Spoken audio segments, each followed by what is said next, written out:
Hi, this is Rick Durfee from Durfee Law Group here today to answer some frequently asked questions about some basic estate planning documents. One of the most fundamental and basic of all basic estate planning documents is a last will and testament, or sometimes we just call it a will. Do I need a will? If I have a will, can I avoid probate? And things like that are questions we get all the time. By the way, the term will in that is a reference to your intent. My will is that this is what's going to happen. My intention is that this is what's going to happen. So a will is an expression of your intent. Wills can come in a variety of forms and serve a variety of functions. I'm going to talk about the most common way they are used in estate planning. Myth buster number one: wills do not avoid probate.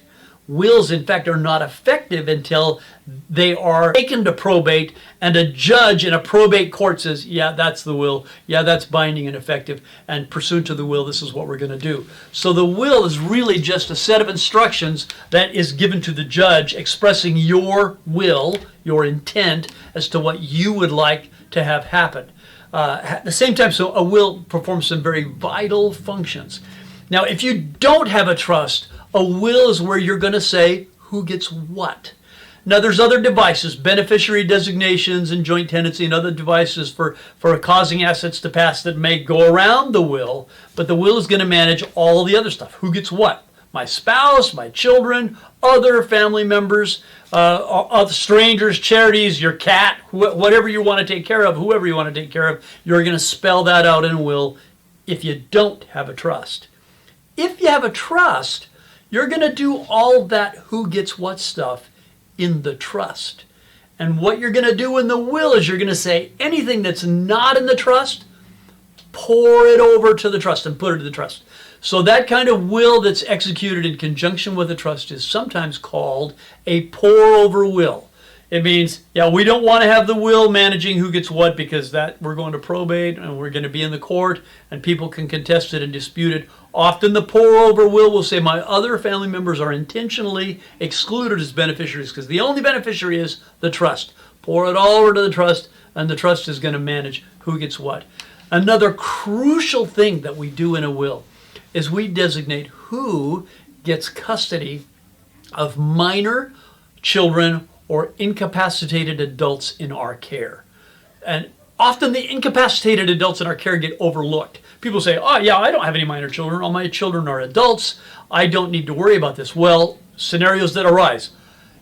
It's been our experience that, in fact, in today's world, it's like 1 in 5 set of grandparents end up having custody of minor grandchildren living in their home for one reason or another, for a long period of time or for a short period of time. Who would get those grandchildren if something happens to you? About the same ratio, about 1 in 5 families often have an incapacitated adult person living with them, either a spouse or an incapacitated family member, child, or other person living with them. Who's going to get custody of that person? So in the will, we designate who would get custody of minor children or incapacitated adults. And why do we put that in a will? Well, a will is a unique document that can be admitted into evidence because it has special self-proving provisions and it has extra witnesses and other things. So a will, by statute, is admissible into evidence and a court can consider it where other documents may not be admissible. Other documents may fall under what's called hearsay rule, which says, yeah, the person who created that is not present to cross-examine and to interrogate concerning why they did it and what they did it. So we're going to refuse to consider that as evidence. But a will can be considered as evidence. So you want to name those persons in your will. Now, I want to talk about who we name as who's going to get the minor kids or the incapacitated adult. Do we need to tell them? If I'm naming my sister or my brother, do I need to tell them that they're going to get the kids? And you can if you want to, but I'm just going to say it's better not to. Here's why it's better not to tell those people, oh, by the way, you're going to get my kids if I don't make it back from my trip across the Atlantic.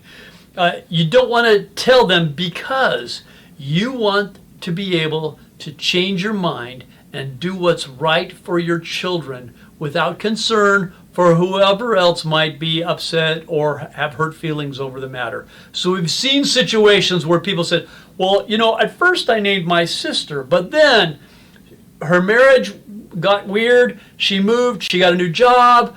She stopped having kids before we did. All these circumstances, my sister's no longer the right person. It's now someone else would be better. Or I have an adult child who would be better suited to get custody of the older teenagers. So family circumstances change. And I believe it's better for mom and dad, when considering who should get the minor children, to be able to, the only factor they should consider is what's best for the children, not is my sister going to feel bad if I take her off the list. So if you're asking, don't tell them. They'll find out soon enough if you're dead. They'll get the phone call, oh, by the way, your sister's dead and you inherit the kids. They make movies about that sort of stuff. But you don't need to tell them, because odds are, most of the time, you're going to outlive this. Your kids are going to grow up and you're not going to need it. So who needs this? Who needs this will? People will say, well, I don't have any assets. I don't have any property, and I've named beneficiaries on all my financial accounts. So why do I even need a will? Well, do you have kids? So the young family, young parents, the young father or mother or couple with children, and what's going to happen if something happens to you? Should you name who you want? Yes, you should. What if it's a situation where the mother and the father are not married to each other, never were, or are no longer married to each other? Is that more or less important? It's more important. If you don't say who you want, that other party that you may or may not agree with will get to choose. And let me just say, in most places, the biological parent does have priority, but sometimes the biological parent is either not available or not well suited.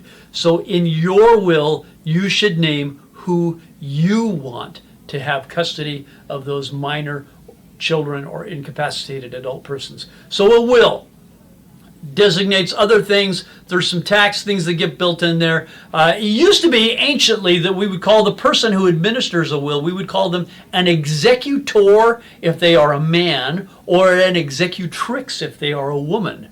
Nowadays, that question can be a political issue.